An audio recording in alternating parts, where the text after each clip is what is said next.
Bom, então, pessoal, bem-vindos aqui a uma reunião da Central da Reabilitação. A ideia é trazer para vocês algumas atualizações do que foi discutido nos eventos que eu pude participar lá em Londres nesses últimos dias. Foram aí 8 dias de bastante intensidade na cidade. Como curiosidade, teve um fórum global de reabilitação. Vou tentar mostrar um resumo do que aconteceu lá, qual foi a ideia do evento. No dia seguinte, eu tive num serviço de reabilitação num hospital lá muito legal, chamado San Bartolomeu, um hospital que tem um centro de reabilitação bem bacana. A gente fez uma reunião lá também. E depois foi o Congresso Europeu de Cardiologia, um congresso grande, com 32 mil pessoas, pra você ter uma ideia da magnitude. Quem já foi ao Cifir, imagina que tinha 2 mil e poucas. Multiplica isso por 10 e você ainda não vai chegar no tamanho do congresso. Então, quem já foi no Cifir viu tanto que é grande, e quem já foi na Socesp, tem lá 5 mil pessoas, mas você vai pensar que lá eram 32 mil pessoas. Então, parecia um estádio de futebol, literalmente. O evento foi realizado no Excel Arena, que é onde aconteceu a Olimpíada de Londres, vários eventos da Olimpíada de Londres, para vocês terem uma ideia do tamanho que foi. Bom, mas isso é só uma curiosidade. Eu vou apresentar aqui alguns conteúdos para vocês e que vocês possam aproveitar, fiquem à vontade. Na próxima hora, já estou antecipando, é muito volume de conteúdo, pessoal. São 4 frentes de batalha: doença arterial coronária crônica, fibrilação atrial, doença arterial obstrutiva periférica e doenças arteriais, como da aorta, né? Uma diretriz falando de pressão de exercício na doença da aorta, nas dissecções, nos aneurismas, nas doenças arteriais periféricas, né? Isso é muito legal. E uma diretriz nova de hipertensão. Então, é muita coisa, é muito conteúdo. Com certeza a gente não vai cobrir tudo isso hoje. Possivelmente vai ser agendada uma segunda reunião. Mas vamos lá, sem mais delongas. E todo mundo, o Chicão, quiser participar, a hora que quiser entrar no jogo aqui, meu caro, só mandar. Deixa eu só compartilhar a tela aqui. Então, a primeira coisa, e deixa eu só fazer essa mágica aqui. Peraí, pronto. A primeira coisa era assim, esse foi no final do nosso evento, juntamos lá. Esse foi um evento que aconteceu dia 29. Então, esse fórum global, pessoal, foi promovido por um fundo de pesquisa australiano, que entrou em contato com o instituto com o ICCPR, que está aqui em cima, né, que é o International Council de Prevenção e Reabilitação Cardiovascular. E esse International Council que está aqui em cima, ele é uma entidade que une muitas entidades dentro dele, é como se fosse uma associação, e as entidades nacionais são filiadas a ele para falar de reabilitação. E aqui nessa foto, nós temos aqui, por exemplo, 2 ex-presidentes da World Heart Federation, o presidente da CVPR, que é a Associação Americana de Prevenção e Reabilitação, muita gente da Austrália, gente do Malau, gente do mundo inteiro, que parecia Babel ali. A linguagem fluente era o inglês, mas muitas pessoas de muitos lugares do mundo com realidade de reabilitação muito diferente. E esse evento aconteceu para que se pudesse fazer um documento, para que se pudessem propor algumas mudanças. Teve alguns debates e fórum de discussão mesmo, o dia inteiro conversando sobre reabilitação. Foi muito rico, foi muito legal, e é a primeira vez que acontece isso no planeta. Eu tive lá representando como entidade a Sobrafir. Do Brasil foi convidado na parte cardiovascular a Sobrafir e o DERC, o Departamento de Ergometria e Reabilitação da Sociedade Brasileira de Cardiologia. Lá estava também uma cardiologista vinda do Brasil. Os dois estávamos representando lá nesse evento. Então, como eu falei, o ICCPR e o Solvency que é o fundo que patrocinou a nossa saída para lá, com capital e tudo isso, para que a gente pudesse estar lá fazendo essa discussão. Foi bem bacana. E nessa discussão, essas eram entidades que estavam lá presentes. Então, é uma coisa de grande magnitude, a Associação Europeia de Prevenção e Reabilitação, muito forte, né? De vários lugares do planeta, então não vou entrar no mérito aqui, mas foi bem bacana de poder estar lá representando o nosso país, e isso sempre é um motivo de muito orgulho, né? De estar lá defendendo as cores do país, mas falando do que a gente faz também. E o bacana é que eu sempre falo a mesma coisa. Nós temos uma autonomia no Brasil para fazer reabilitação que muitos países do mundo, de primeiríssimo mundo, não têm. Eles têm um regime de subjúdice ao médico que limita muito a atuação deles. A gente tem uma flexibilidade invejável por vários colegas de vários países do planeta que falam assim: nossa, se eu pudesse fazer o que vocês fazem no Brasil, minha vida seria muito melhor. Então a gente olha a grama do vizinho, tende a achar que a dela é mais legal, mas sabem que aqui a gente tem muita coisa muito bacana. Eles apresentaram uma pesquisa e vejam que interessante, isso é legal de pensar. Para quem respondeu, e eram pessoas assim que coordenam serviços de reabilitação no planeta, você vê que muitos serviços estão dentro do hospital. Então, quando você vê as pesquisas que falam de como é feito, é legal você pensar que quando você fala de alta intensidade, de exercícios com maior desafio ao paciente, que você tem uma estrutura hospitalar por trás. Quando você sai de lá para falar de exercício ambulatório, você tem que pensar que isso aumenta o risco. E você veja que era um público muito multidisciplinar. Então, tinha o médico, o profissional aliado, onde entra a fisioterapia, né? Entender, pessoal, que na reabilitação mundial a enfermagem é muito atuante, né? Naquela foto original tem várias enfermeiras que coordenam o serviço de reabilitação. Nem todo país tem a profissão de fisioterapia regulamentada na área da cardiovascular. Então, é outra curiosidade: muitos serviços são tocados em termos de exercício por enfermeiras especializadas em fisiologia do exercício. Saibam que esse profissional existe fora do país. Uma das coisas que foi colocada lá, que é legal como curiosidade, é aquela história, e lá eu aprendi, eu vou marcar uma aula só para falar do que eu aprendi lá nesse sentido, lá nos anos 50, quando começou a mudança. Porque a gente tem que entender o seguinte: lá em 1950 o cara infartava e era restrito ao leito, chegava a ficar um ano na cama. E isso era um martírio. Imagina, o voo de Londres para cá demora 11 horas, você já quer morrer de ficar lá parado 11 horas. Imagina você ficar lá 3 meses, no mínimo, acamado, né? É claro que ele ficava acamado. E aí, lá ainda nos anos 50, começaram a fazer um experimento de colocar os pacientes sentados em cadeiras. E era isso que era a mobilização da época, que já fez uma mudança enorme. Mostravam que sentar o paciente não fazia tão mal assim.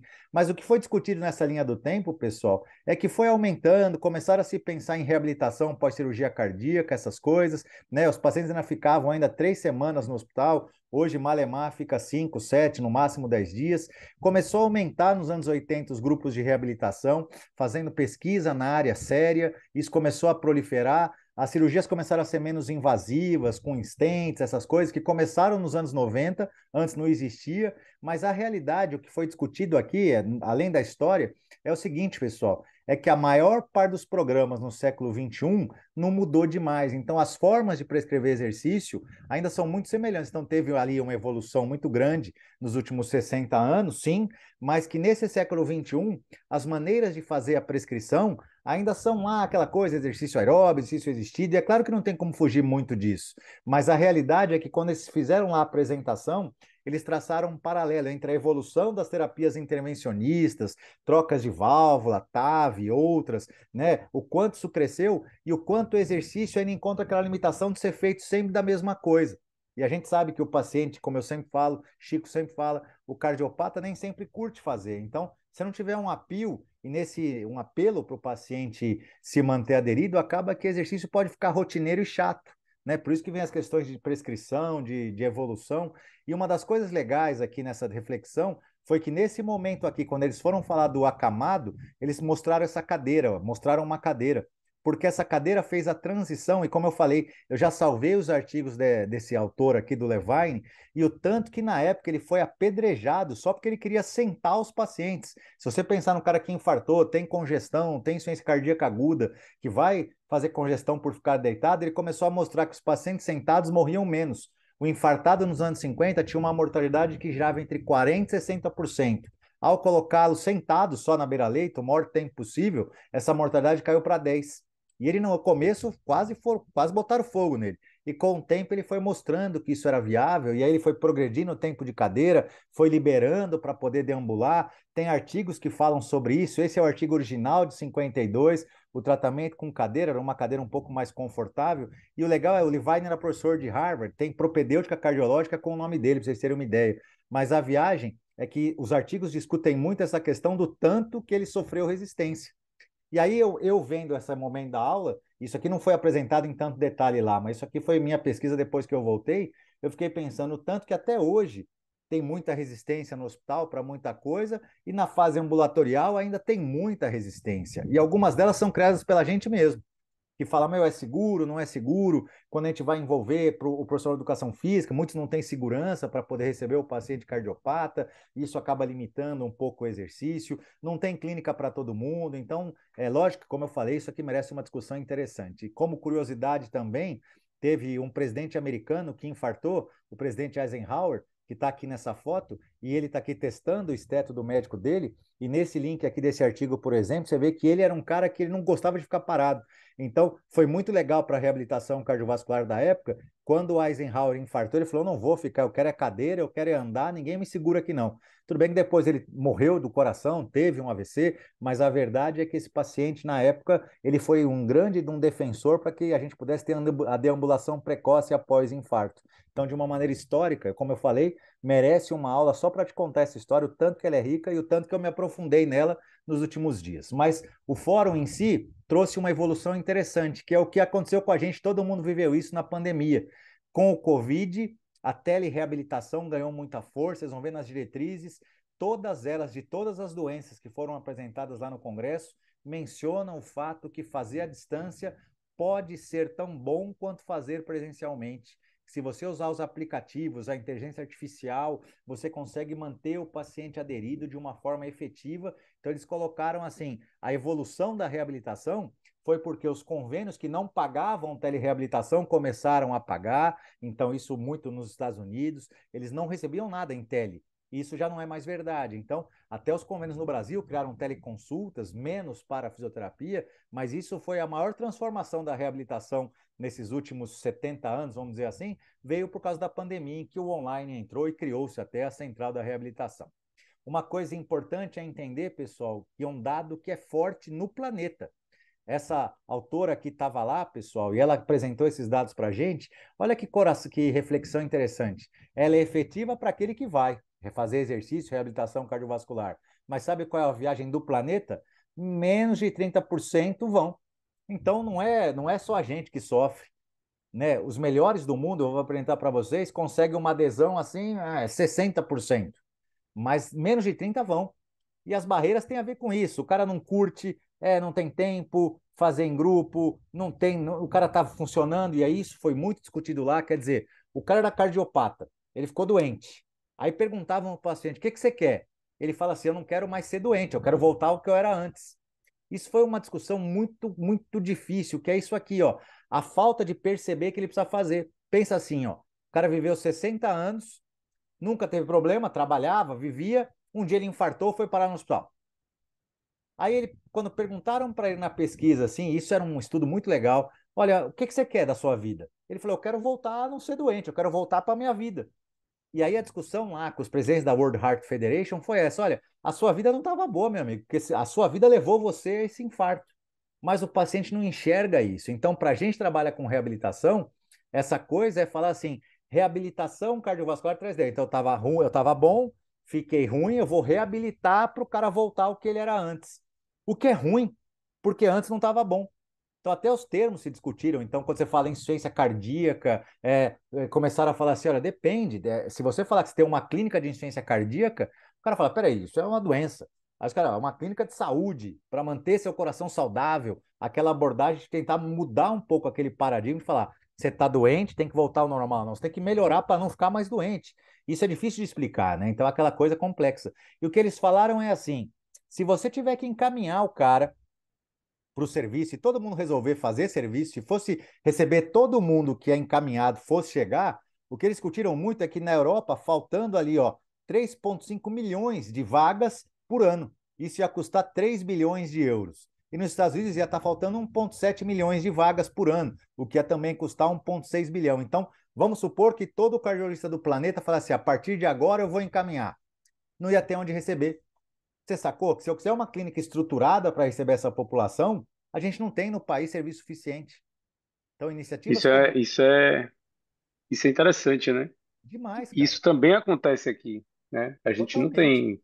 É que não tem o Se dado todo paciente quiser, não vai ter fisioterapeuta e profissional de educação física para atender. especializado né, para atender.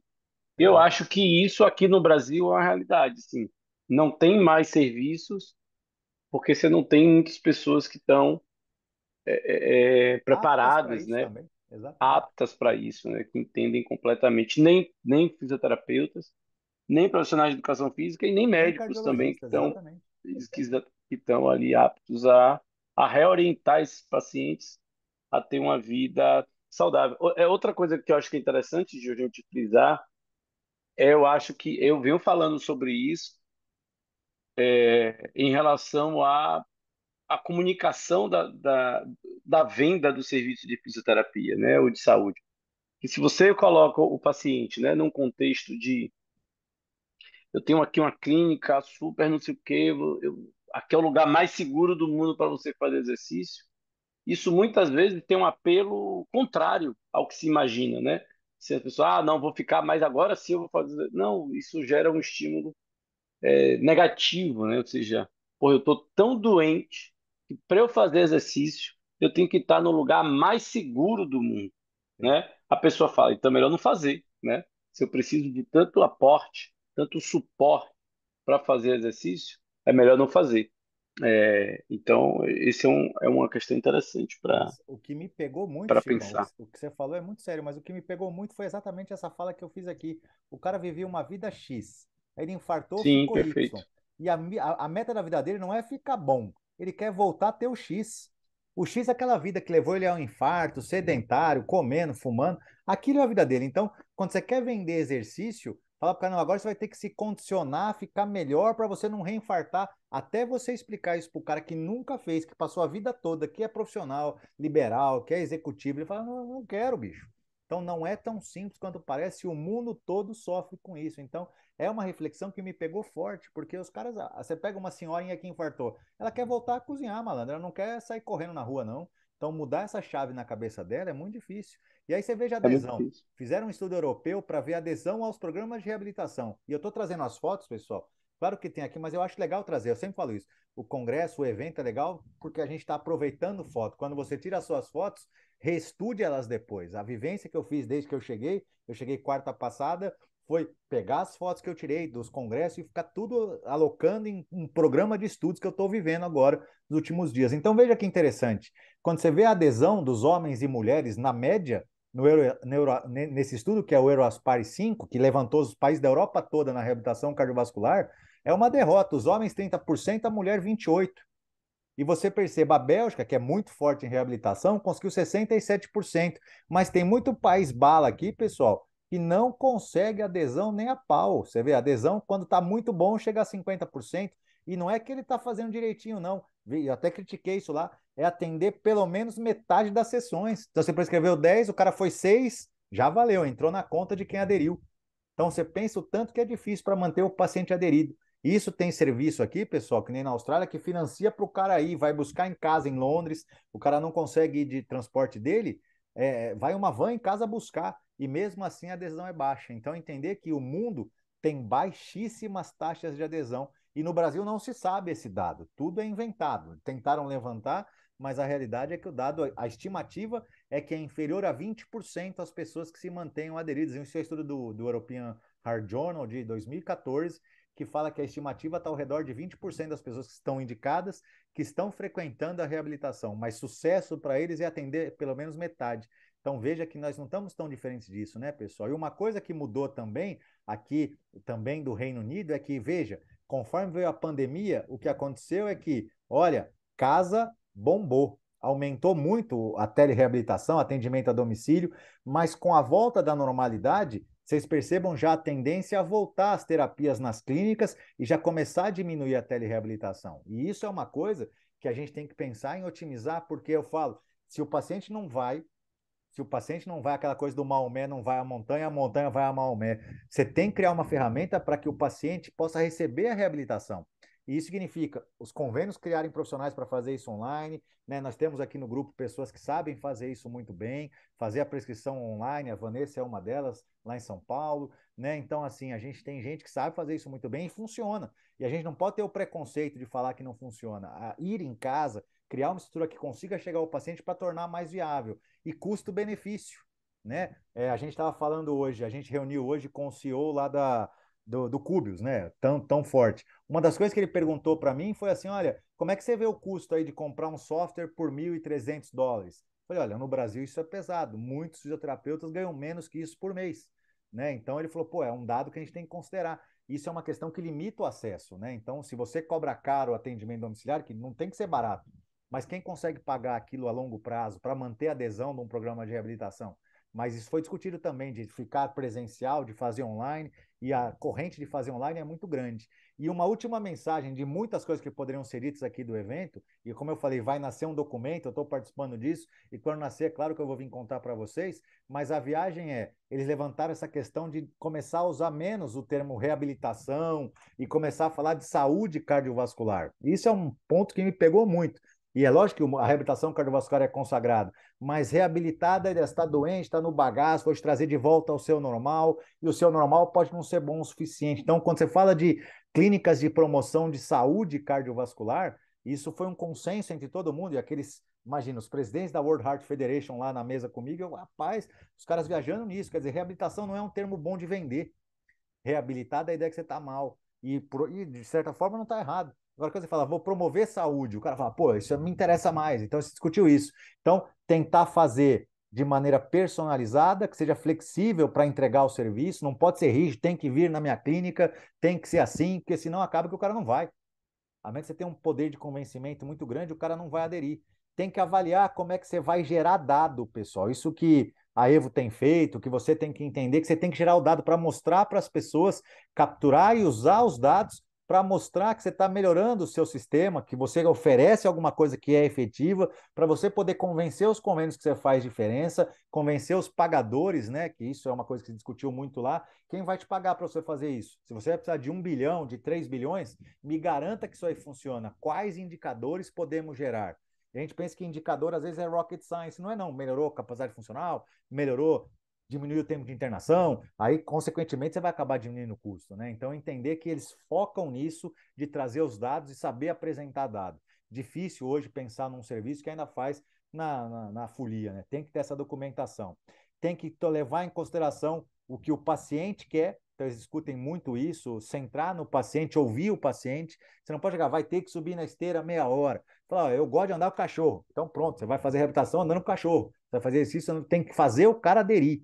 Essa é a discussão, né? E a questão de conversar para pensar, isso foi muito discutido lá, como é que a gente pode fazer, e se discutiu até mandar um documento para a ONU, olha o nível da discussão, para falar assim, olha, como é que a gente vai divulgar melhor a terminologia? Será que vai ser reabilitação? Será que vai ser saúde cardiovascular? Como é que a gente vai poder divulgar isso para aumentar e pregar nas pessoas do mundo isso aí, né? E criar essa partnership, essa parceria para poder aí começar a fazer uma advocacia, defender a coisa com um pouco mais de força, né? Então, sem dúvida, foi uma discussão muito forte, né? E estão nascendo documentos a partir disso. Essas pessoas todas são, assim, condutores de brainstorming, assim, de tempestades cerebrais para fazer essas mudanças. Então, só trazer para vocês, como eu falei, foi uma vivência muito legal e que às vezes a gente não para conversar sobre isso. E é importante parar. A gente estava vendo as demandas aí dos que responderam à pesquisa da Central, discussão de caso clínico é importante, mas muitas pessoas assinaram. Como é que eu vou conduzir o meu serviço? E é legal você pensar como é que as pessoas do planeta estão conduzindo. Então, essa parada aqui para isso, eu acho importante, tá bom, pessoal? Então, me Legal. permitam abrir Eu, mostrando isso aqui. Fala aí, cara. eu acho que é interessante, Ju, eu destacaria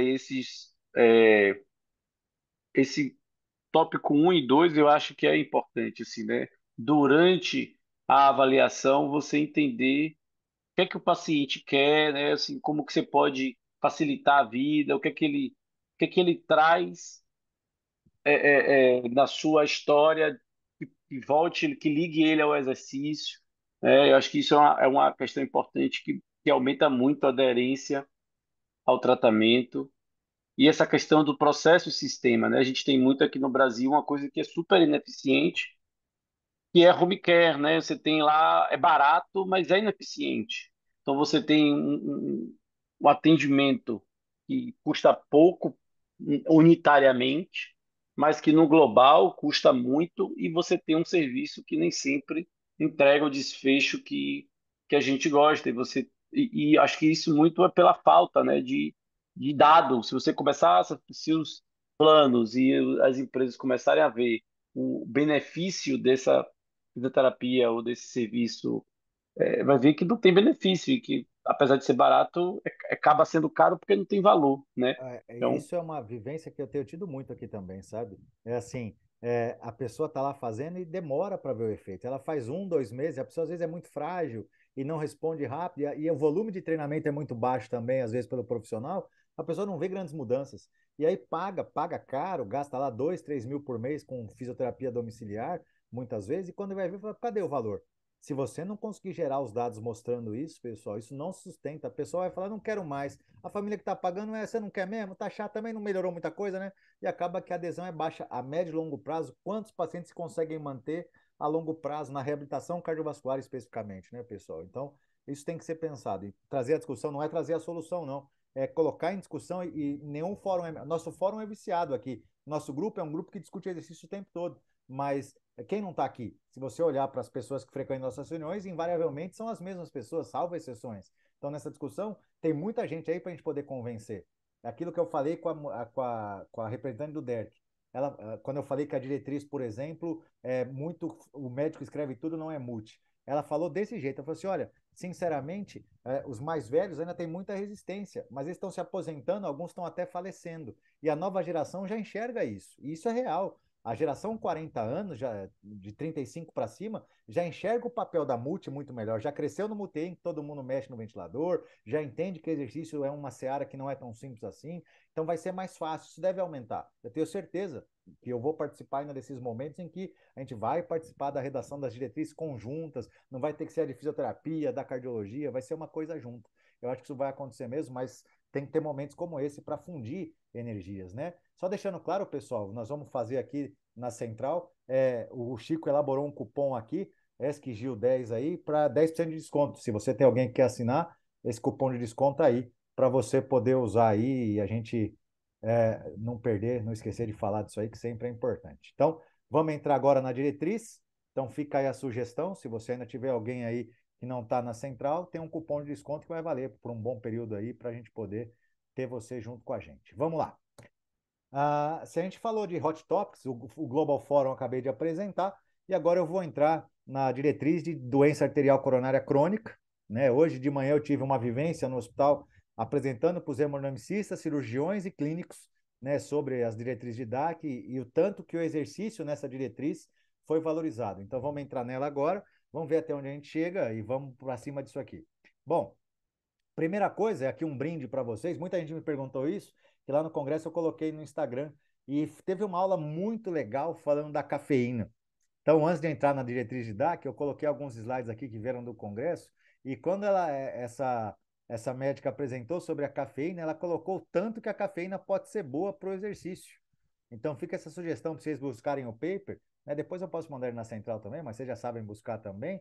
E eles colocam o efeito ergogênico da cafeína. Dentre muitos benefícios, pessoal, eles estudaram muito tomar cafeína 60 minutos antes do exercício. A dose a gente vai discutir melhor daqui a pouco. Mas discutiram também o fato que a cafeína foi capaz de melhorar a performance em pessoas treinadas e destreinadas e que a cafeína tem ação ergogênica cognitiva, não é à toa que quando está cansado, você toma um cafezinho, dá uma animada, e também tem função ergogênica para o treinamento de endurance, né? E mesmo no calor, na altitude, ela é bem suportada, então é interessante você pensar que quando você faz uma suplementação com cafeína, via café mesmo, você consegue melhorar desempenho para o treinamento existir, treinamento aeróbio, quando você pensa assim, a cafeína ganhou muito legal. E eles apresentaram uma revisão sobre isso, mostrando que ela tem uma ação antagonista em receptores centrais que levam à fadiga.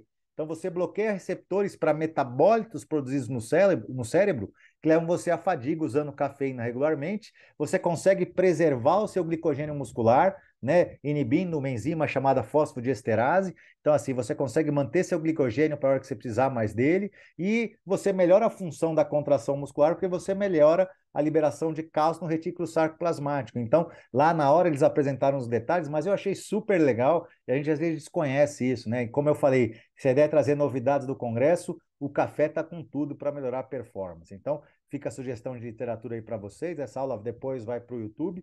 Mas vejam aqui, pessoal, a pergunta que todo mundo faz: qual é a dose ótima? Né? Muita gente me perguntou isso. E eles deixaram claro que existe uma dose baixa, uma dose alta, mas quando você vê uma dose ótima, varia de 3 a 6 miligramas por quilo de peso, dizendo que é seguro para a gente usar até 400 miligramas por dia. Quando você está flertando com mais de 9 miligramas por quilo, você começa a ter risco cardiovascular importante, inclusive de morte súbita. Mas aí você fala, bom, professor, quando eu vejo esse morrinho aqui de 3 a 6, eu vou pensar em mim, por exemplo. Eu tenho ao redor um pouco menos, mas vamos arredondar para 100 quilos. Se você pensar que eu tenho ao redor de 100 quilos, eu tomando ali 5 miligramas por quilo de peso, eu estou falando aqui facilmente de um volume de 500 miligramas, que seria demais para mim, porque acima de 400 já não é tão legal. Mas se eu pensar numa realidade de assistência de uma pessoa de 50 quilos tomando aqui 5 miligramas por dia de cafeína, ela vai estar tomando aqui 250 miligramas ao final do dia. Quanto é isso, pessoal? Para que você tenha uma ideia, olha que dado interessante. O café expresso, que é aquele fortão, tem 80 miligramas. O Red Bull, a lata menor, também tem 80. Então, pensa o que cabe no seu dia a dia. Você com 50 quilos, que vai poder usar 5 miligramas ali por quilo de peso. Não, falando de 250 miligramas, está falando de 4 cafezinhos expressos por dia. Isso extremamente seguro. Se você extrapolar que o seu limite pode chegar a 6 miligramas, nós estamos falando aqui de 300 miligramas por dia. Você está pensando que você pode tomar aí fácil ali uns 4 cafezinhos com uma certa sobra, 3 cafezinhos, então café expresso. Isso tem um efeito legal. Então é legal de a gente discutir isso, pensar que o café americano, que é grandão, já vem com muito mais cafeína, que o Monster é uma carga de cafeína importante, mas interessante você veja aqui as descrições, o café instantâneo, o café coado, aquele que vai ter 60 miligramas, então você tem liberdade para tomar uns bons cafés por dia aí, tá certo, pessoal? Então o café tem a sua ação, legal de apresentar isso para gente, e você vê que a Coca-Cola, que é tão vilanizada no café, tem 40 miligramas por latinha só. Teoricamente, você pensar que você pode tomar até 400, 10 latinhas de coca, se você esquecer o resto dela, a cafeína seria tolerada ali, né? Então, você vê que ela tem ação interessante e vamos tomar café, porque, como a gente sempre falou, ela é ergogênica, eu achei demais, ergogênica para função cognitiva, quer dizer, você aguenta ficar mais tempo fazendo, incluindo atenção e vigilância. Não é à toa que a gente usa café pra caramba no nosso país. Então, só um comentário aqui, extraído direto do evento, para que você possa refletir. Claro que depois eu estou à disposição para poder discutir isso com vocês também. Bom, chegamos aí no ponto, e aí eu quero mostrar para vocês a importância do que foi discutido lá na doença coronariana crônica, então uma diretriz super atual. E como eu falei, pessoal, lá no evento, as sessões de diretriz eram num auditório para 4 mil pessoas, parecia um estádio de futebol. Entrava aquele monte de gente, depois saía, depois repetia em várias sessões no Congresso, e foram 4 grandes frentes. Como eu falei, coronariopatia crônica, hipertensão, fibrilação atrial, DAOP e doença da aorta. Foram os temas principais do Congresso.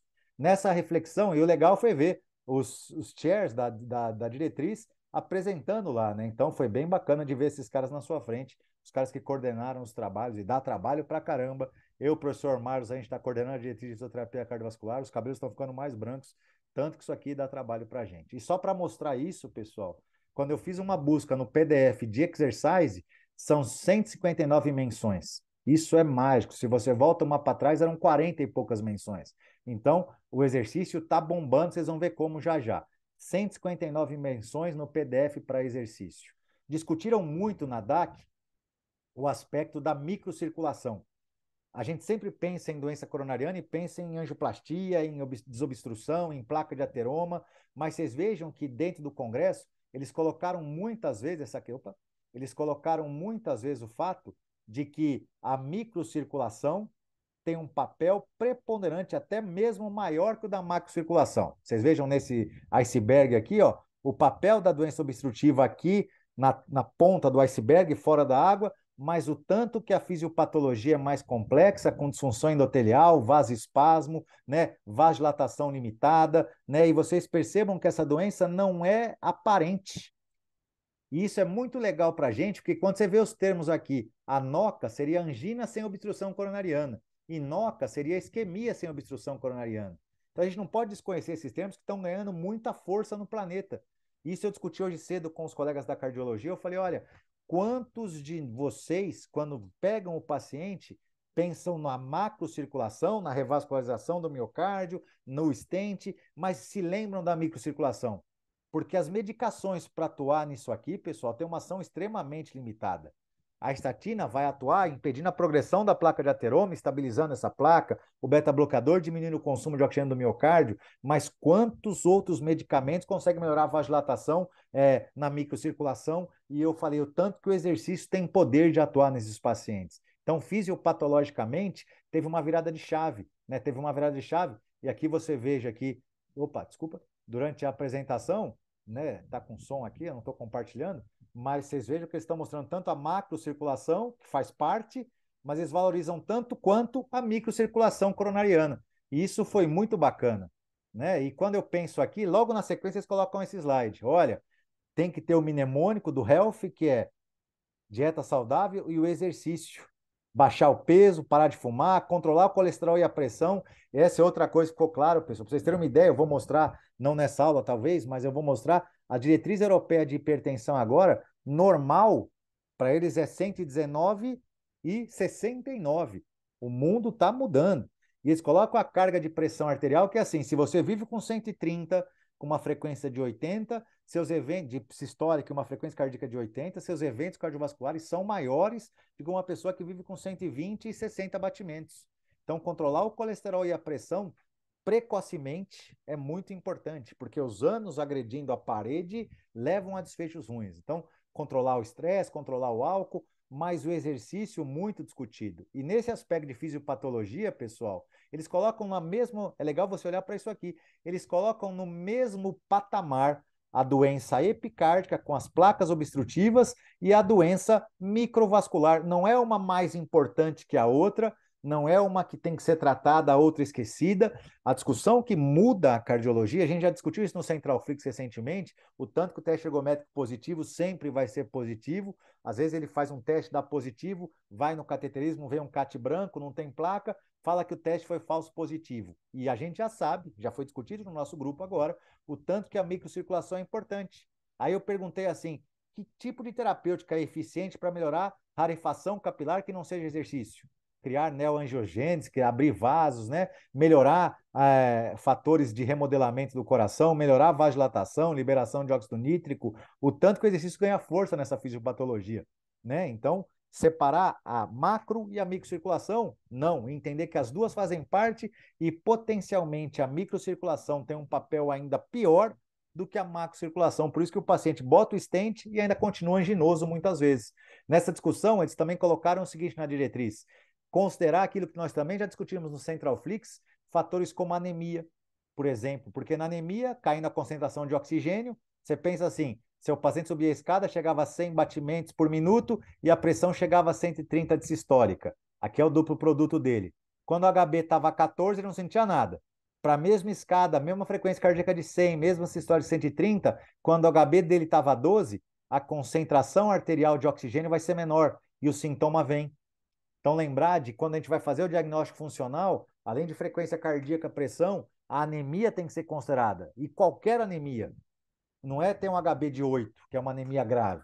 É uma anemia que diminui a oferta de oxigênio no tecido. Se você pensar que o paciente está mais taquicárdico, está com a pressão um pouco maior, não que ele esteja hipertenso, aumenta o consumo e você tem uma oferta prejudicada muitas vezes. Então, se você consegue modular isso com beta-bloqueador, com exercício, tem um controle de pressão e de frequência melhor, com vasodilatador e afins. Você pensa na hipertrofia do miocárdio como um fator que vai dificultar a perfusão pela prejuízo da microcirculação, a fibrose que limita a vasodilatação coronariana, tudo isso interfere na fisiopatologia daquela isquemia que não é simples pela macrocirculação. Então, expandir seu raciocínio para outros fatores que não sejam só o cateterismo e a angioplastia, que eu mesmo nas minhas aulas, e não foram poucas, eu valorizo muito a angioplastia porque eu trabalho no centro de hemodinâmica. E hoje eu falei lá para os caras, olha, a gente tem que mudar a nossa abordagem. Vocês não conseguem tratar a microcirculação, isso falando para os caras que prescrevem, se não tiver exercício na parada. E eu falei isso por quê? Porque quando eu fui discutir isso em Zoom, eu botei exatamente essa perspectiva de que a micro e a macro têm o mesmo papel. E eu fui apontando para os cardiologistas um por um o que, que o exercício consegue mudar aqui. Né? Na central a gente discute isso volta e meia, É, mas do ponto de vista uma, funcional isso é muito importante. Fala, Negão. uma questão interessante, você vê como as coisas têm o tempo leva uma perspectiva. Há muitos anos, dos primeiros pacientes que eu atendi, quando eu trabalhei com preto, foi um paciente que tinha um cara jovem, que era alterofilista, tal, tomava muito hormônio, e ele fazia muita arritmia durante o exercício. E a suspeita era que ele tinha. Acho que a gente até apresentou esse caso Congresso. em congresso. E aí a gente fazia o exercício, ele começava a ter muita Extracístole. arritmia, ele fez uma insuficiência cardíaca dilatada e tal. E aí fez o CAT, e no CAT viu que ele não tinha DAC, né? Não tinha uma obstrução. A gente falava, cara, mas isso pode ser alteração da microcirculação, não sei o quê. E essa hipótese era assim completamente rechaçada. Assim, eu lembro de um DEC que a gente foi, apresentou esse caso, e os cardiologistas da mesa foram assim, bem, não, isso não existe, não sei o quê. E hoje a gente vê aí Essa esse mudança, né? valor dando, né, a função vascular. A Sem dúvida. Gabriela perguntou aqui, Gil, não tá na. Ela falou assim: tem um tempo aproximado para neoangiogênese nos pacientes com angina, com angina, ECG e teste de esforço normal? Normalmente, Gabriela, depende da intensidade que você faz, mas a gente sabe que esse brotamento vascular, uma vez que você induz ao estímulo isquêmico do miocárdio, ele já começa a ter adesão de células progenitoras naquela região que vão começar a desencadear o vaso. Então, é dose e resposta. Os trabalhos mostram que quando você tem um período de um ano regular treinando, você tem uma colateralização extremamente importante. A partir do sexto mês, isso começa a ser clinicamente muito relevante. Então, não é no primeiro mês que aquela angina vai melhorar. Mas a verdade é que às vezes você nem criou um novo vaso, mas o sistema nervoso autônomo já se vai modulando e a frequência basal começa a baixar, para a mesma carga de trabalho o coração bate menos, a pressão fica menor e aí acaba que o consumo de oxigênio é menor. Então não é que você criou um novo vaso ainda. Os sintomas começam a melhorar mais precocemente, não porque se brotou um novo vaso ainda, embora ele já esteja criando, já esteja abrindo, mas ele não faz diferença ainda, porque ele não está grande. Agora, como você modulou a frequência, como você mudou o sistema nervoso autônomo, o cara começa a fazer a mesma atividade com uma frequência menor, com uma pressão menor e acaba que ele tem menos sintomas. Então, a gente sabe, a partir do sexto mês de treinamento regular, com adesão, a neovascularização já está lá, é importante, clinicamente se falando, né? O blush miocárdico melhora, os sinais de perfusão na cintilografia melhoram, e um ano depois, com certeza, está bem instaladinho. Essa é uma resposta que eu posso te dar. Beleza? Show. Vamos lá. Então, vamos falar de exercício aqui agora, botar as bolas na rede e você perceba aqui o seguinte, pessoal. Quando você vai para a prescrição do exercício, você perceba que eu coloquei destacado aqui, mas olha que bacana, um A. Isso bateram na cara das pessoas. Ó, a abordagem tem que ser multidisciplinar. Você sozinho não chega em lugar nenhum. Você é fisioterapeuta, você é professor de física, você é médico, tem que ser multi. Eu falo isso sempre, ainda bem que eu falo isso sempre. Então, assim, ao passo em que eu não tenho a capacidade de fazer a avaliação como o cardiologista faz, não tenho essa capacidade instrumental de fazer isso, é fundamental essa discussão para você poder promover as coisas, é um A, o maior nível de evidência que existe que tem que ser feito. Então, multi tá com tudo. Segunda coisa, deixando isso para trás, vocês percebam a questão que o treinamento aeróbio, claramente, a gente também apresenta isso com frequência, de 150 a 300 minutos por semana na intensidade moderada ou 75 a 150 na intensidade vigorosa. Não confunda a vigorosa com HIIT. A vigorosa é próxima ao segundo limiar ventilatório. A moderada próxima ao primeiro limiar ventilatório. Vocês são craques nisso. Mas vocês percebam, então, a pessoa que faz o seu esforço, né? Quando eu estou falando de vigoroso, não só com a fala entrecortada, o talk teste positivo, que começa a ter benefício de 150 minutos por semana, mas quando você está pensando em vigoroso, para quem não tem tempo, tem que botar mais intensidade. Então, sua progressão tem que ser mais efetiva. Né? Você tem que botar essa intensidade. Também baseado em estudo randomizado, nível de evidência 1, isso é muito forte, né? Outra coisa que eu falei para vocês, olha aqui, ó. A reabilitação cardíaca em casa e por aplicativos deve ser considerada para manter a aderência a longo prazo, para reduzir a hospitalização e evento cardíaco também. A evidência 2A sugere-se fortemente seja feito baseado em estudo randomizado. Então, quando eu olho para cá, eu vejo isso em alto nível de evidência, fica aqui, ó, o 2A tem que ser considerado, o 1 é recomendado, indicado, e quando você pega o nível de evidência A, é meta-análise, randomização forte, o B vem de um único estudo randomizado ou de grandes estudos não randomizados. E você vê que na reabilitação a gente está bonito para falar das coisas que fazem bem para a gente, né, pessoal? Então, isso é uma coisa legal. Outra coisa interessante que eles focam aqui na avaliação inicial, na continuada avaliação, né, estabelecimento diagnóstico, mas no tratamento está em destaque a mudança de vida para melhorar o prognóstico. Então, não é só mudar, não, é para melhorar o prognóstico. Isso também tem o seu papel importante. E eles colocam outra coisa que hoje eu bati muito pesado. É quando o cardiologista vai avaliar no consultório, pessoal, ele vai ter um paciente sentado, deitado, vai pedir um teste de esforço, e às vezes o teste de esforço vai ser feito uma condição X. Quando é que ele vai repetir esse teste? O que eu falei hoje é o seguinte: para investigar sintoma de coronariopatia, esses sintomas têm muito a ver, pessoal, desconforto de espineia, com o esforço. Então vejam aqui, ó, quando é que você sabe que o paciente tem DAC? Quando a dor aparece, por exemplo, entre 5 e 10 minutos depois do exercício físico. E o que eu falei para eles hoje? Olha, o tanto que a reabilitação vai ser boa para você, que você pegou o paciente num estado funcional X. Ele fez um teste de esforço e a vida seguiu. Você ajustou medicação e quando ele vai na reabilitação, no mínimo 3 vezes por semana, você vai ter o cara fazendo exercício. Do lado de um cara que entende isso, ele vai fazer o diagnóstico muito mais precoce para a mesma carga de trabalho. Começou a surgir um desconforto que ele não tinha, porque é como se ele fizesse teste de esforço toda hora que ele vai na reabilitação. Não é o esforço máximo, mas se a coronária piorar, e a doença pode piorar, porque é uma doença crônica, olha, você vai ter como identificar isso mais precocemente, você vai ter um adjuvante, um aliado, para te ajudar a perceber precocemente isso. Então, é uma forma de eu hoje falar para os caras fortemente: olha, às vezes você vai me pagar ali X, ele vai estar na clínica e eu vou perceber, vou te dar o feedback muito mais fácil. O cara está treinando, mas piorou. E um cara que sabe avaliar está te contando o que está acontecendo. Você não consegue fazer isso no consultório, né? Então, se o sintoma aparece no esforço, quem melhor do que a gente, que vai repetir o esforço com o paciente frequentemente para ver o sintoma não está mais presente ou, ao contrário, o sintoma surgiu? Então, esse é um argumento que eu queria compartilhar com vocês, porque os sintomas aparecem no esforço e eles também mostram outro lado. Quando você tem a dor que varia com a INS e com a ES, que não é cardíaca, eles vão mostrando como é que se faz a avaliação. Pensando aí na doença coronariana, que vai se manifestar com aperto no peito, com sensação com essa sensação de mal-estar, e também na dispneia, que é a mesma coisa. Quando você está nos esforços, a dispneia mudou para a mesma carga de trabalho, está muito mais difícil e intolerante. Você só vai conseguir enxergar isso se você repetir. E na consulta, o cara chega sentado, fica lá sentado 1 hora ou menos, vai embora e você não teve essa percepção.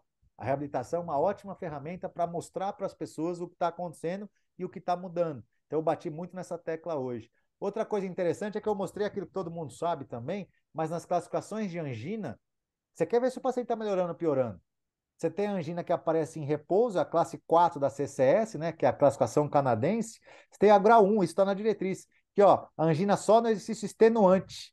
Mas o que é extenuante? Por exemplo, aqui, ó, quando o cara está fazendo alguma coisa rápida, está subindo escada, está andando rápido, isso seria quando a angina sobe só em coisa extenuante. Agora veja o que é o Isso é uma grau. coisa, Fala. rapidinho, Ju, isso é uma coisa importante porque muita gente se confunde. Eu até falei disso outro dia são esforços acima de 7 metros, pelo menos, né? Esforços extenuantes. Então, esforços a partir dessa carga de trabalho. Às vezes a pessoa está fazendo exercício em intensidade alta para ela, mas essa intensidade alta para ela não atinge, né? Por exemplo, subir Não. escadas ou caminhar rápido. E você veja que a classificação 2 da CCS, pessoal, é a mesma coisa. Classificação de angina. Tem que falar o termo certo. Na CCS está 2. O seu relatório fica melhor, pô. Né? Então, assim, quando você fala um CCS2, angina com esforço moderado, olha aqui, ó. Nós estamos falando de coisas que são feitas rápidos, depois da refeição, no frio, no vento contra você, com estresse emocional. Quando você está nas primeiras horas do dia, tende a ter mais angina. Quando você está subindo uma ladeira, subindo mais de um lance de escada, né? Isso aqui começa a ser considerado angina ao esforço moderado. E quando ela começa a aparecer o esforço leve, né, grau 3, quer dizer, piorou. Eu vou andar 1 ou 2 quarteirões, vou subir um lance de escada, já estou com dor no peito. Isso é a classificação 3 da CCS. Quando ela vai para o repouso, seria aquela angina instável, grau 4. Né? Então, assim, pô, saiba se vender. E, de novo, eu falei a mesma coisa para os caras: olha, quem melhor do que a gente para ver se a angina está mudando? Porque o cara faz esforço com a gente de maneira controlada. A gente vai progredir no paciente, a gente consegue enxergar isso de uma forma que nem o teste de esforço. Ainda falei sobre isso. Quantos testes de esforço são feitos a toque de caixa, não levam ao esforço máximo, o mesmo protocolo para todo mundo. Então, assim, eles concordaram com isso. Então, hoje eu vivi esse momento de manhã, estou compartilhando a experiência com vocês. E outra coisa que eu discuti lá, aquilo que a gente sempre fala nas aulas também, teste de esforço, pessoal, tem um item aqui que me chamou a atenção. Ele pode ser considerado para refinar o risco e para tratamento. Porque aquela coisa que eu falei, olha, eu não posso pedir um teste de esforço para o convênio, mas se eu quiser ajustar a minha intensidade para um paciente coronariano grave, e coronariano não é só na macro circulação, é na micro, tá claro isso depois dessa conversa. Opa, o teste de esforço é importante na vigência das medicações, e ainda tem gente muito experiente, professores grandes, que falam: não, teste é para diagnóstico, não é teste terapêutico. E o teste terapêutico está na diretriz como nível de evidência 2B, ou seja, tem estudo randomizado que mostra que isso é importante, então, assim, sugere-se que seja feito. Então, o teste de esforço para ajuste terapêutico. Isso tem referência na diretriz, só para mostrar que está mencionado lá, uma coisa que a gente fala nas aulas e que antigamente não existia e passou a existir, né? Então é legal de pensar nisso. Outra coisa é que essa terapia guiada envolve aconselhamento, imunização de vacina, porque as vacinas, a gente já falou sobre isso, tanto que aumenta o risco cardiovascular, né? Sono, atividade sexual, psicossocial, poluição, mas tem o sobrepeso, obesidade, lipidemia, diabetes, hipertensão, consumo de álcool, né? Dieta muito rica em gordura, mas está lá o exercício. Então, de novo, 30, 60 minutos de atividade moderada, mais de 5 vezes por semana, reduzir o tempo sedentário, pelo menos atividade leve, mas tem que se mexer, pelo menos caminhar, mas tem que fazer. E se você puder botar o moderado, melhor do que só atividade leve. E a gente vai falar os detalhes disso já já, que estão na diretriz. Claro que as aulas depois do Central Fix complementam isso. Mas está lá tão Ô, Gil, importante. Fala. lá falou alguma coisa sobre anabolizantes, a Tainara perguntou Demais, aqui. demais. Tem uma série de fotos sobre anabolizantes, tá Beleza, na mesma evento da cafeína, só que não vai entrar hoje. É assim, mas dá para fazer uma aula certo. de anabolizante. Putz, o tanto que mata, O, né? o Fábio colocou aqui, teste de esforço acredito que seja mais importante para prognóstico do que para diagnóstico. Pouco fala-se da probabilidade pré-teste na hora de Não, poder, o Fábio, de pedir e utilizar o resultado. se você pensar no que se faz no consultório, que é pedir o teste para todo mundo que não tem sintoma nenhum, sem dúvida nenhuma, a capacidade diagnóstica fica muito prejudicada quando você vai pensar nos testes positivos, né? Agora, a verdade é que, assim, quando o teste é positivo, hoje ele tem uma especificidade para a doença coronariana que é muito legal. Então, essa é uma discussão que merece também uma aula para a gente poder discutir. Agora, o que eu quero valorizar aqui não é nem essa tabela, não, pessoal. É que quando for entrar como é que trata. Olha que interessante, 4.1 abriu a porteira falando de mudança de vida e exercício, terapia de exercício. 4.1 educação do paciente. 4.1.2 fatores que podem mudar. Mas é legal você pensar que eles abriram o tratamento falando de mudança de vida e terapia com exercício. Isso é muito legal. Antigamente não era assim. E quando eu olho para cá, pessoal, nessa viagem, olha aí, o 4.1.2 é estilo de vida, né? O 4.1.3 é terapia com exercício. E, de novo, se eu vou dar destaque aqui para as coisas, veja o que é interessante. Quando eu penso no exercício, quando eu penso no exercício, seja ele sozinho ou multidisciplinar na reabilitação, ela vai reduzir a hospitalização, está na diretriz, evento adverso, mortalidade e melhorar o perfil cardiovascular da doença coronariana crônica. Então, isso aqui é muito forte. A diretriz vai lá e fala: ó, se o cara começar a treinar, ele vai hospitalizar menos, ter menos evento adverso, menos MACE, né? Vai morrer menos, vai melhorar o perfil cardiovascular em todo o coronariano. Então, a partir disso, ele é uma terapia que deve ser oferecida para qualquer paciente coronariano crônico, na prevenção secundária.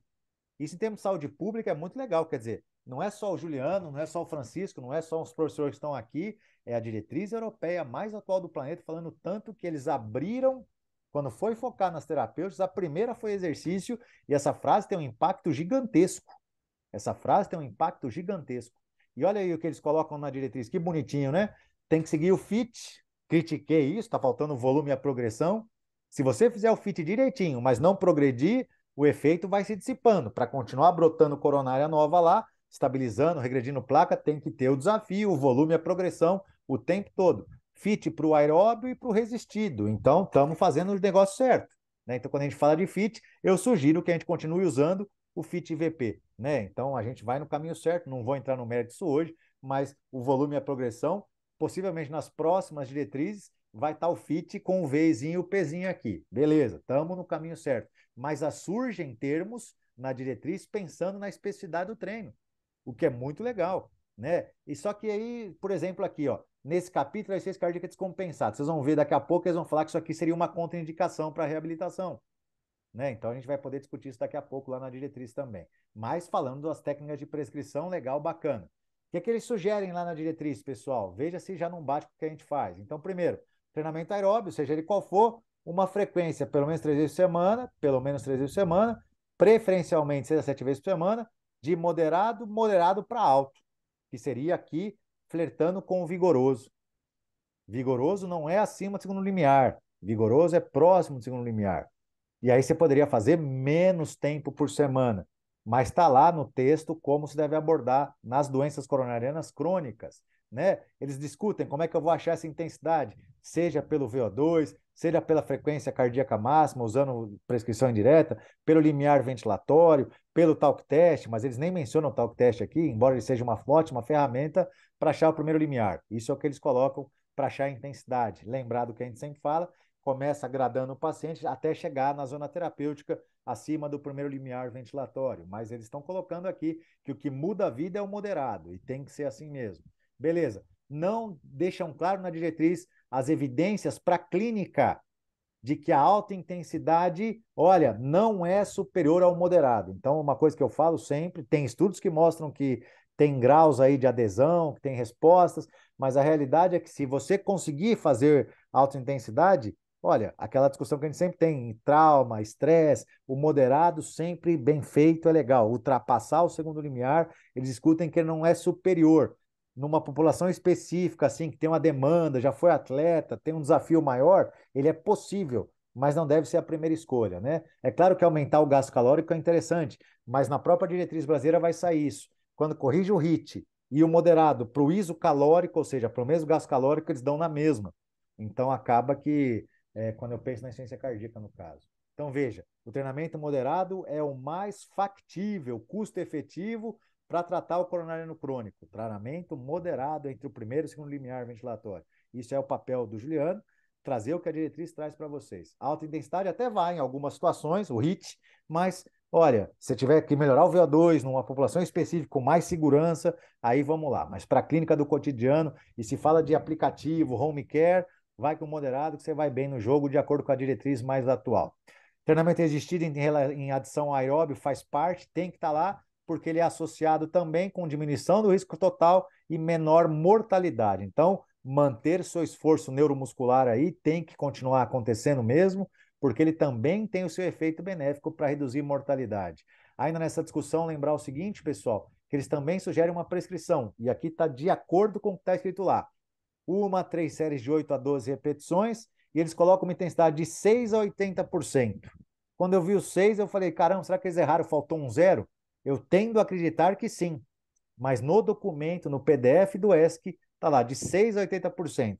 Por outro lado, me dá margem para começar fazendo uma adaptação, e talvez esteja certo, até com o que a gente ensina, começar ensinando ergogênico, como é que faz, vamos pegar aqui as manhas, e devagarzinho eu vou fazendo a progressão. Eles sugerem a repetição máxima, claro, eles não mencionam o omni-res, eu acho que isso aqui é uma visão que também com o tempo vai mudar, mas numa frequência de pelo menos 2 vezes por semana, buscando 8 a 10 grandes grupos musculares aqui para você poder fazer a cada sessão. Não é o mesmo volume que você usa no aeróbio, aqueles 150 minutos. 2 a 3 vezes por semana são bastante bem-vindas aí no neuromuscular, tá certo? Fica essa sugestão aqui. Eu acho que os 6%, por um lado, me dá margem para poder adaptar o paciente, por outro lado, fala assim, ó, qualquer coisa pode, né? Então, talvez esteja faltando um zero, talvez não, seja como for, o teto ficou em 80% na diretriz mais atual do treinamento existido, tá certo? Então, isso está lá no documento, só para trazer para vocês isso aí também. Que eles colocam como contraindicação? A angina refratária, outro ponto que eu discuti, porque uma coisa é ter angina refratária no paciente com DAC aguda, lá na UTI. O cara não sai da dor no peito. Outra coisa é ter o paciente com a terapia otimizada no ambulatório que mantém a angina aos esforços. Essa angina é refratária. E ela vai treinar, né? Então o cara continua, otimizou medicação, tomando o vasodilatador coronariano e ainda tem angina. Aí o exercício é a terapêutica melhor. E hoje, quando eu falei sobre isso lá com os cardio, eles falaram assim: olha, a angina refratária aí deve ser no contexto do paciente agudo. Eu falei, tudo bem, mas não está escrito isso. E a gente sabe, a gente mesmo tem dado aula disso, falando de perceber na escala visual analógica, quando a dor passa de 3, diminui a intensidade, desde que você tenha discutido com o cardiologista, né? Claro que a angina instável é contraindicação e continua sendo, mas a angina refratária depende do quadro. Quadros agudos, sim, quadros crônicos não é mais uma contraindicação absoluta. Tem séries de casos aí mostrando a possibilidade disso. No Central Fix a gente fala sobre isso. Quando colocam, por Na exemplo, a própria ritmo diretriz, né, brasileira, ele fala como possível, né, como possível, indicado, exatamente. inclusive. Exatamente. Mas tem que ter esse contexto. Não pode ser dicotômico. Refratário, ponto. Então, qual refratário? Né? Aquela coisa que eu acho que tem que ser, poderia ser melhor redigida aqui. Quando eu penso em arritmia de alto grau, né? Descompensação da insuficiência cardíaca, dilatação aórtica severa, tromboembolismo agudo, agora sim, a realidade é A gente pega nas UTIs os pacientes, e essa semana mesmo a gente colocou na central um texto falando do tanto que no choque séptico, né, vocês vê que vai aparecer aqui, ó, quando o cara está com uma infecção ativa, diabetes descontrolada, câncer estágio terminal, DPOC exacerbada, exercício é contraindicado. Eu falei, meu amigo, a gente trabalha com essa população o tempo todo no hospital. Na hora que vai estabilizando, a gente está botando, na hora que está cadobuta, ele está fazendo.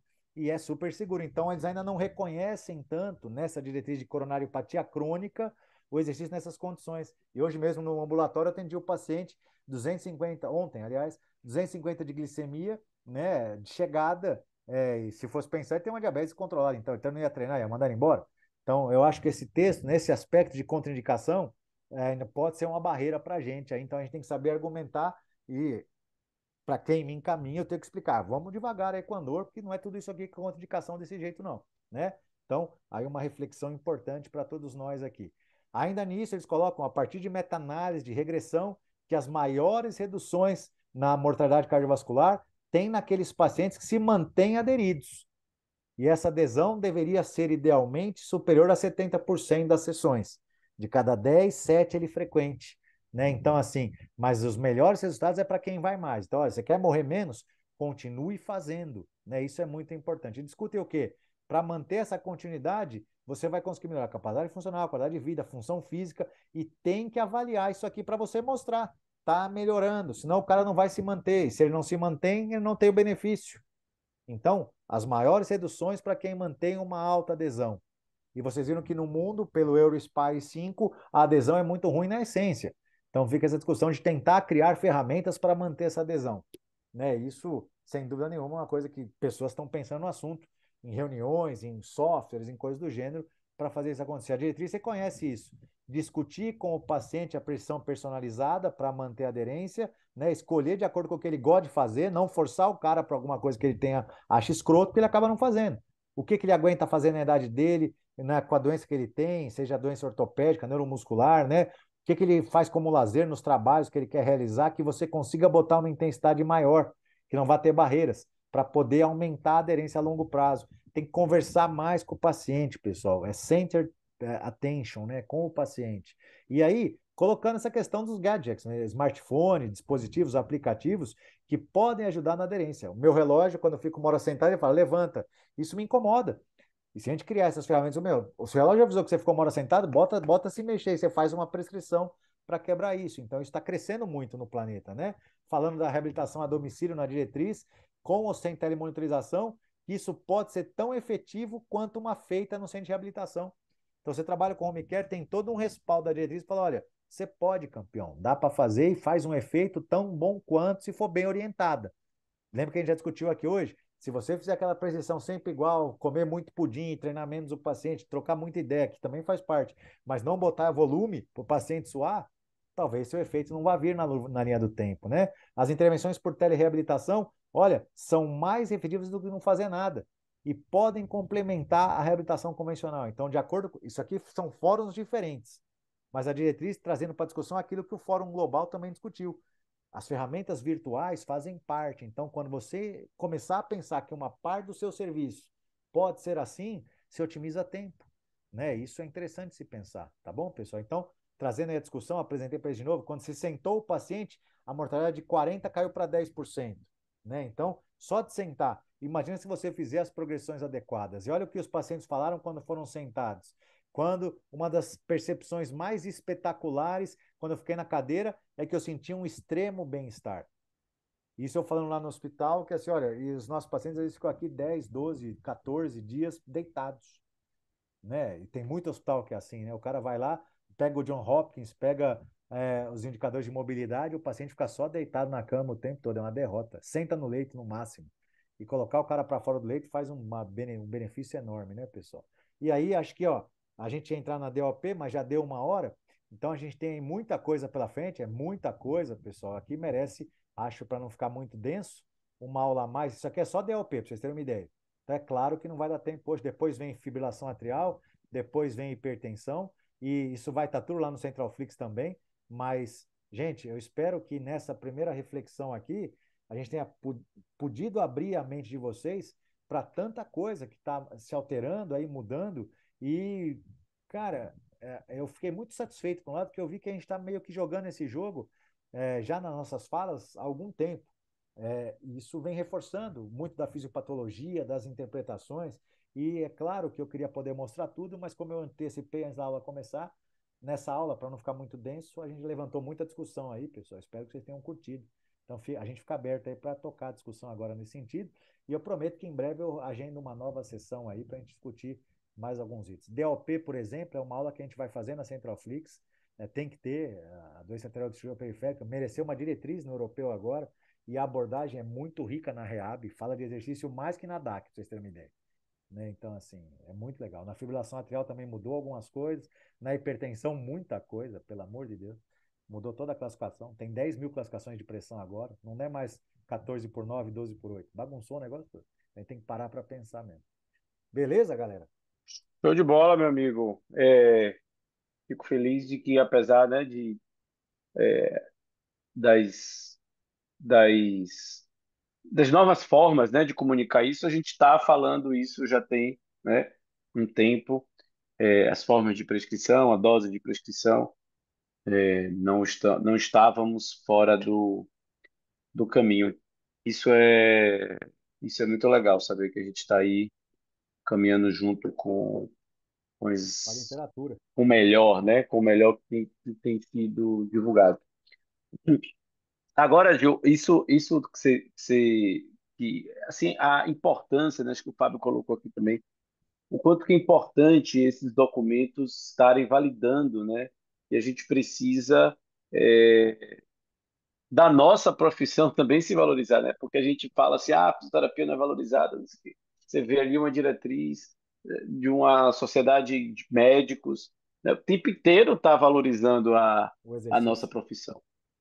O exercício, né? As profissões da reabilitação, aí não só físio, mas o profissional de educação física também incluído aí. Às vezes falta, que eu tenho falado, falta é nós estarmos valorizados, né, em si, para poder assumir isso, né? E a gente fica sempre querendo uma validação externa, sendo que essa validação externa ela já existe. E às vezes tem uma ou outra pessoa que não, mas ali é isolado, né? E a gente acaba falando que a profissão não é valorizada, que a área não é valorizada. Ao contrário, a gente tem dentro da fisioterapia respiratória, e dentro da fisioterapia cardiovascular, as áreas da fisioterapia mais valorizadas e mais reconhecidas, né, na literatura, muito mais do que terapia intensiva, muito mais do que as outras áreas, justamente pelo volume de produção científica que, que a gente tem, que essa área tem, né? Então, isso é bem interessante olhar por esse lado também, né? Eu vejo isso como Show uma de forma de bola. longevidade, Chico. A realidade é assim. Eu voltei desse congresso vendo muito isso, tanto que assim, se eu entender essa questão da microcirculação, para mim é fantástica, porque eu falo, me mostre uma medicação que vocês têm que mude isso. Que quando você dá um vasodilatador coronariano, né, um relaxante do endotélio, ele tem ação e passa. Agora o exercício vem e fica se o cara continuar treinando. Então assim, isso para mim vai dar uma longevidade e quando você começa a ter o primeiro item do tratamento é exercício, que dia que isso acontecia antes, cara? Eu me lembro assim dos anos 90, começo do século XXI, aí mesmo, que dia que o exercício ia estar lá, uma mençãozinha, lá no meio, treinamento. Agora não, é a primeira coisa. Então, assim, sabe? Quando vai entrar específico exercício. E isso que você falou, a hora que a gente enxergar o tanto que os caras estão precisando de gente que manje disso, os caras precisam de gente que saiba fazer. E prescrever é capricho, é você pensar que o fit que colocaram ali já é legal, mas está faltando ainda dado, volume progressivo, eles ainda vão, isso vai progredir. Agora, você pensar que na diretriz está escrito o fit. Que dia que isso já está escrito em 2004? Nunca, porque ninguém falava isso. Quantos de nós aqui fizemos faculdade, ninguém aprendeu o fit. E agora na diretriz europeia, que é o que move o mundo, está lá escrito. Né? Todo mundo estava lá, são 32 mil pessoas. Todos, como eu falei, pessoal, eu sentei na mesa com dois ex-presidentes da World Heart Federation. Então, assim, aquela coisa assim, todo mundo fica nessa. Tem que fazer. E isso, indiscutivelmente, tem um efeito impactante. Eu acho que a gente tem que estar atento para isso e falar essa linguagem. E quando você vai na reunião e mostra o que a diretriz está falando e bota o exercício, todo mundo fica murchinho. Todo mundo fica murchinho e fala, pô, eu não faço isso dessa forma. O meu tá faltando essa parte, não é tão efetivo. Aí outro cara vê, os meus estão treinando assim mesmo. Tá bem. Vou te mandar, até expliquei isso para os caras. Às vezes o cara não tem lá 3.000 para pagar para acompanhar comigo, mas ele tem 500 para pagar numa consulta. E quando ele for para academia, o professor às vezes está inseguro de receber o paciente coronariano. E quando eu tiver a prescrição traduzida do que tem na doença do médico, do paciente, para o educador físico lá na ponta, que às vezes não tem essa vivência, que alguns colegas que estão aqui têm, mas muitos não têm. Quando ele recebe uma forma de lidar com o paciente, tem para quem discutir o caso, isso faz o paciente aderir. Então, às vezes, não é a reabilitação que vai custar ali 3.000, 10 sessões. É o cara que vai pagar R$ 500, R$ 400 numa consulta e ele vai, a partir dessa consulta, ter um documento na mão que vai poder chegar na academia do bairro dele, já que eu estratifiquei o risco, e vai colocar o paciente treinando. Ele vai reavaliar daqui a algum tempo. Isso é bom para mim, é bom para o professor de educação física, é bom para o cardiologista, que o paciente vai aderir.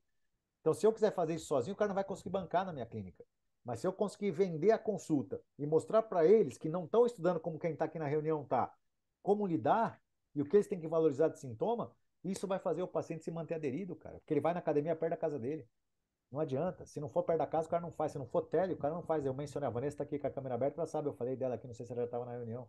Mas ela enxergou uma coisa que os outros colegas não enxergaram. Isso é importante. Né? Ela vive mais disso agora do que atendendo pessoalmente. E o que é legal, né? E ela tá. A diretriz já tinha antecipado, colocou no documento aquilo que ela já fazia. Isso é legal pra caramba. E tem evidência de tudo isso. Então não tem que desvalorizar, ao contrário, tem que ser valorizado. Né? A telereabilitação. Perfeito. É isso aí. Alguém quer Show participar, de pessoal? bola. Fiquem à vontade. É disso que eu estou falando, então. Então, pessoal, sinto muito não poder cumprir todas as metas aqui de apresentação, mas todo mundo concorda que é para o bem. Se ia ficar muito denso, a gente ia ficar aqui até meia-noite. Quer falar, Lara? Fala aí. Chico, não, só parabéns, parabéns, Gil, parabéns, Chico. Mais uma vez, é sempre bom acompanhar vocês. E é sempre bom ouvir você falando, né? Para quem não pôde estar lá junto com você, você é o cara. Sou não, velho, sou nada. Mas eu Você é confesso o pra você, cara. De quando você fala pau. assim, Lara, a verdade é assim. Esse ano tem sido muito assim, sabe? Nas reuniões, nos eventos assim, eu falei, caramba. Então, aquela coisa, quando lá atrás, quando eu era guri ainda, eu tava novão, agora você conheceu o cabelo lourinho, enroladinho, é assim. Se você falar assim, negão, você vai estar nessas discussões, nesses fóruns, eu falava, você é drogado, você tá maluco. Era impossível pensar nisso. Então, assim, tanta coisa boa, coisas legais, assim, e pensando na profissão mesmo, na parada, de mudar a forma de fazer que tem acontecido. Então, cara, é aquilo que eu sempre falo, estudar é maravilhoso. Então, assim, sabe, o dia que você tá com Gil, preguiça, estuda, miséria, porque isso aí é que transforma a vida Gil, da gente. você merece. Você só está colhendo o que você plantou durante esses anos seu Ah, de carreira. Então, receba isso. eu tenho Receba isso dificuldade com isso mesmo. porque a gente tem muito orgulho de você. Obrigado. O Chico aí, ele fica zoando com você, mas ele é seu maior fã. Esse é o maior fã. Ih, Chiquinha. Rapaz, fale por você. É... Chico. Ó, o Cauê aí. E aí, Cauê? Gostou do evento também? Cauê foi pro Cauê Gil tava lá aí. comigo, Cauê tava lá comigo, é isso mesmo. Boa noite todo mundo. Pô, bom demais, Chico. E- Só, só realmente parabenizar o Gil aí pela participação ativa, por compartilhar aí com a galera que não pôde estar presente. E falar que o sentimento foi realmente esse que o Gil transmitiu, velho, de da gente ficar tranquilo e saber que estamos no caminho certo, que a gente está falando o que tem sido feito, né, nos melhores centros, nas melhores pesquisas. E a gente sentiu isso lá, a gente teve a oportunidade de fazer o ACLS lá e a gente falou, caramba, a gente tá sabendo mais do que muita gente que a gente acha Foi até que a gente engraçado. está distante, mas não, a gente gostou, foi bem interessante atualizar e realmente falar do exercício lá, praticamente todas as diretrizes colocavam exercício como recomendação forte. Então, deixa a gente orgulhoso disso também, né? Muito bom. É isso aí, Show de bola. pessoal. Você ouviu alguma coisa? Tá abafado? Ou pode conversar aí. Não, não, vai lá, que o pessoal Ah, quer dormir, né? Mas tudo bem. ok, pode ir embora. É, teve alguma coisa sobre variabilidade? Você viu alguma coisa sobre variabilidade? Rapaz, não, Não. E sobre pré-condicionamento isquêmico? também não. Também não. Só. Então não prestou essa porra. Ouviu uma Chico, palavra de você vai no variabilidade. próximo. Chico, você vai para dar essas duas, Chico. Vai que é tua. Vou lá Vai que vai falar. que é tua, Chico. Vou Pré-condicionamento isquêmico, não contratar teve uma Juliano para ser palavra de meu pré-condicionamento isquêmico tradutor. naquele congresso. Negócio que dói, rapaz, pelo Aí, amor de Deus. que mais?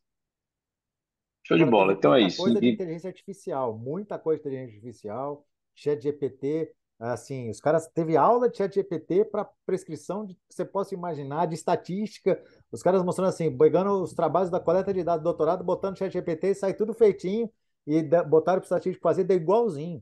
Então, assim, o mundo vai acabar, Rapaz, isso porque é vida. é Isso é vida para vida, você, bicho. mas é que as pessoas que fazem vão parar de fazer, o mundo vai acabar. Então, assim, vai todo mundo usar o chat GPT, mas isso é outra É. discussão.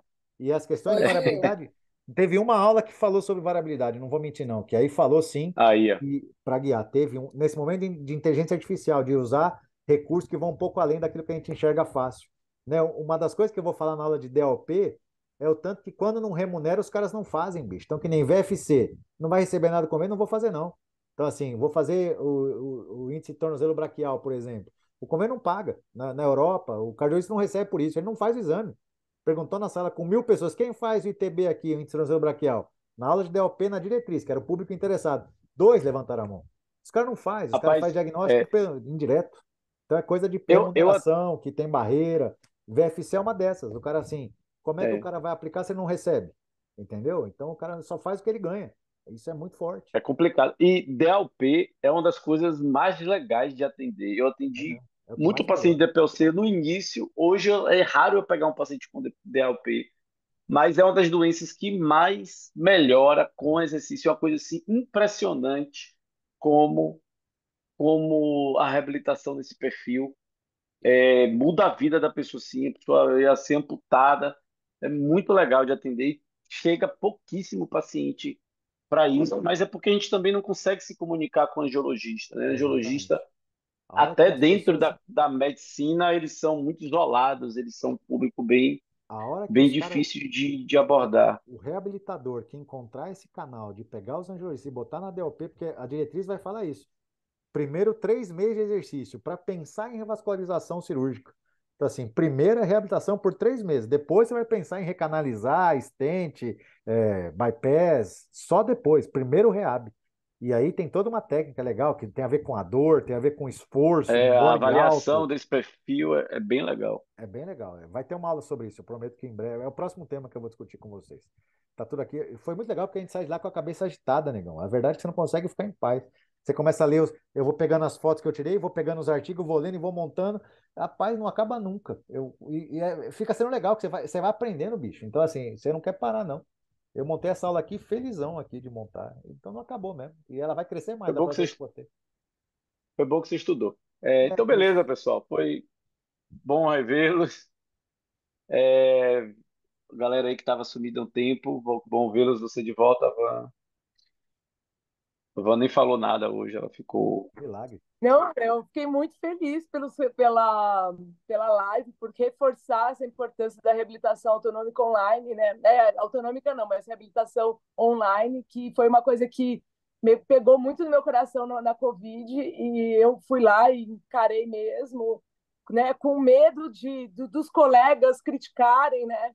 E aí, ver o Juliano falar isso me deu orgulho para mim mesmo, assim, me dá É. coragem mesmo, porque não, é difícil, né? A gente, Não, é você isso mesmo. sabe que, né? Mas é difícil mesmo, né? A gente tem medo também, né? Não é só a questão, né? A gente tem a questão do profissional, do medo de acontecer alguma coisa. Então, reforçar isso e mudar, né?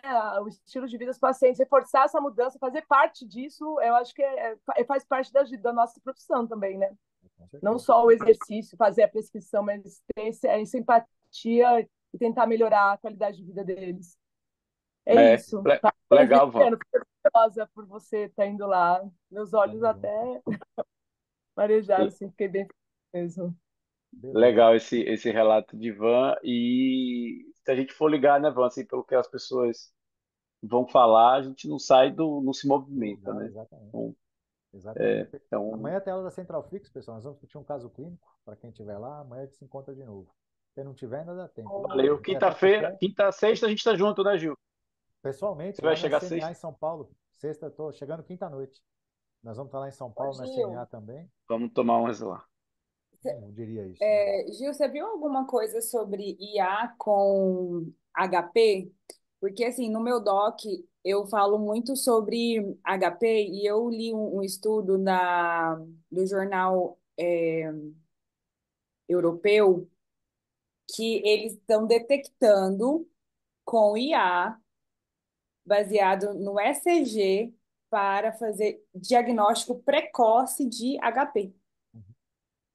Falaram isso lá? Não, não falaram. Não que eu tenha visto, porque é muita sessão ao mesmo tempo, Lara. Então, assim, entendeu? Imagino, não, São imagino, 300 Chico. sites. Então, mesmo que tenham Imagino. falado, eu não consegui ver tudo, não.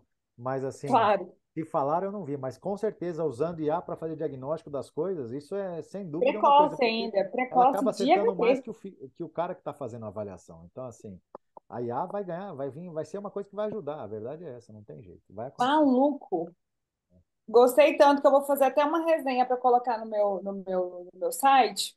Certo? Gostei bastante desse artigo. Depois eu mando aqui para vocês. Beleza. Isso aí, gente. Valeu, Então, galera. Um bom abraço. descanso para todos. Obrigado por terem vindo, Até tá? Fiquem amanhã. com Deus. Até amanhã para quem estiver lá. Um beijo. Valeu, Tchau. meu amigo. Valeu, irmão. Parabéns. Tamo junto. Tchau, tchau. Tamo junto.